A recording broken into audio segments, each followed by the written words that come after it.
마태복음 7장 1절에서 12절입니다. 키워드는 비판이 아닌 사랑, 사랑의 하나님 백성, 은혜와 사랑입니다. 비판을 받지 아니하려거든 비판하지 말라. 너희가 비판하는 그 비판으로 너희가 비판을 받을 것이요 너희가 헤아리는 그 헤아림으로 너희가 헤아림을 받을 것이니라. 어찌하여 형제의 눈 속에 있는 티는 보고 내 눈 속에 있는 들보는 깨닫지 못하느냐. 보라, 내 눈 속에 들보가 있는데 어찌하여 형제에게 말하기를 나로 내 눈 속에 있는 티를 빼게 하라 하겠느냐. 외식하는 자여, 먼저 내 눈 속에서 들보를 빼어라. 그 후에야 밝히 보고 형제의 눈 속에서 티를 빼리라. 거룩한 것을 개에게 주지 말며 너희 진주를 돼지 앞에 던지지 말라. 그들이 그것을 발로 밟고 돌이켜 너희를 찢어 상하게 할까 염려하라. 구하라, 그리하면 너희에게 주실 것이요 찾으라, 그리하면 찾아낼 것이요 문을 두드리라, 그리하면 너희에게 열릴 것이니 구하는 이마다 받을 것이요 찾는 이는 찾아낼 것이요 두드리는 이에게는 열릴 것이니라. 너희 중에 누가 아들이 떡을 달라 하는데 돌을 주며 생선을 달라 하는데 뱀을 줄 사람이 있겠느냐. 너희가 악한 자라도 좋은 것으로 자식에게 줄 줄 알거든. 하물며 하늘에 계신 너희 아버지께서 구하는 자에게 좋은 것으로 주시지 않겠느냐. 그러므로 무엇이든지 남에게 대접을 받고자 하는 대로 너희도 남을 대접하라. 이것이 율법이요 선지자니라. 아멘. 예수님께서 산 위에서 주신 천국 백성에게 주신 말씀이 계속됩니다. 1절을 보면 비판하지 말라 하는 말씀이 나옵니다. 여기 비판한다는 말은 정죄하거나 심판한다는 의미를 갖고 있습니다. 그렇게 할 때 자신도 그와 같이 그대로 비판을 받을 것이라고 했습니다. 그러면서 3절을 보면 그 자신이 가진 문제, 자기 눈 속에 있는 들보는 깨닫지 못한다고 말씀합니다. 상대방에게 있는 티처럼 작은 것을 보면서도 비판하는 사람 자신에게 있는 들보는 보지 못하는 것입니다. 자신의 큰 문제를 보지 못하면서 형제의 작은 문제를 지적하는 것입니다.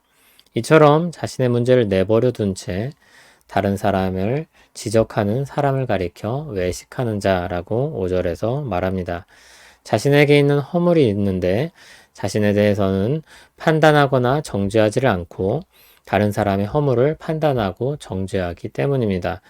자신과 타인에게 대해 같은 기준을 제시하지 않고 그것으로 판단하지 않기 때문에 정당하지 않은 것입니다. 그러므로 먼저 자신의 들보를 빼라고 말씀합니다. 먼저 자신을 돌아보라는 것입니다. 6절을 보면 거룩한 것, 진주와 같이 귀한 가르침을 개, 돼지와 같은 사람에게 줄 필요가 없다고 했습니다. 가치를 알지 못하고 어울리지 않는 사람에게 좋은 것이 주어져도 소용이 없는 것입니다. 유대인들에게 개와 돼지는 부정한 동물입니다.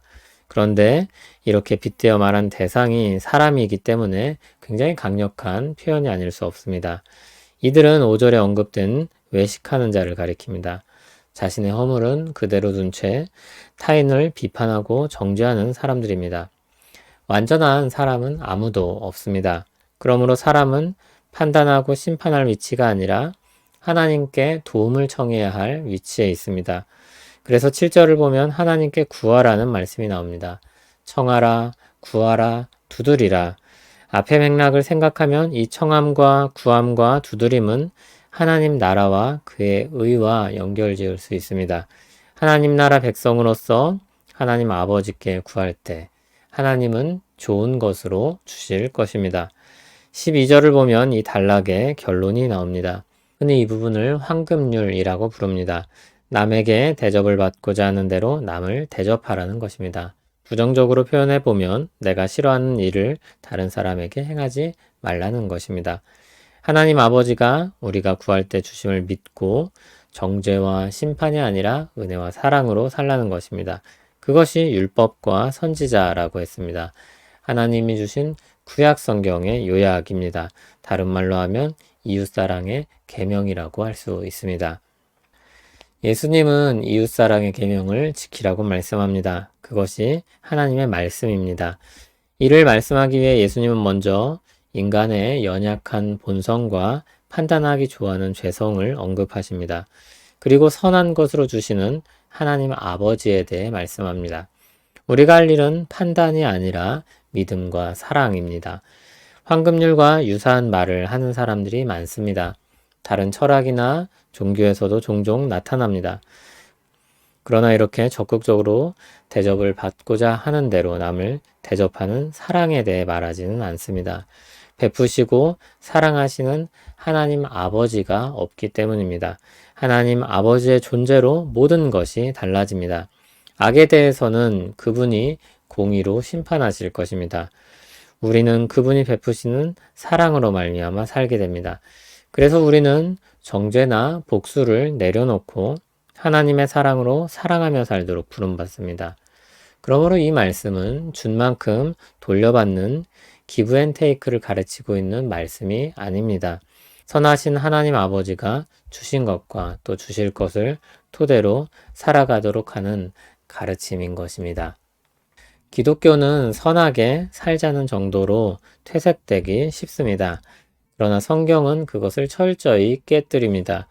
첫째로는 우리에게 있는 죄 때문에 선하게 살자는 정도도 불가능하기 때문입니다. 둘째는 그래서 하나님께서 공급하시는 힘으로 참된 선을 행하며 살아야 합니다. 첫째와 둘째 사이에는 예수 그리스도의 복음이 있습니다. 주님이 우리를 새롭게 하시며 주님 안에서만 천국이 있고 그로 말미암을 때에만 천국 백성의 삶을 살아갈 수 있습니다. 그렇게 하나님을 중심으로 살려고 할 때 풍성한 은혜와 사랑의 삶을 살 수 있습니다. 또 기독교는 옳은 것을 말만 하는 정죄하는 모양으로 변질되기도 쉽습니다. 자신은 돌아보지 않으면서 판단하고 정죄하기만 하는 것입니다. 사실 우리는 판단을 받아야 할 처지에 있으며 심판의 주권은 하나님께 있습니다. 주권자이신 하나님은 우리를 심판하지 않으시고 예수님께 모든 진노의 형벌을 쏟으셨습니다. 예수님을 믿는 자들에게 용서의 은혜를 베푸셨습니다.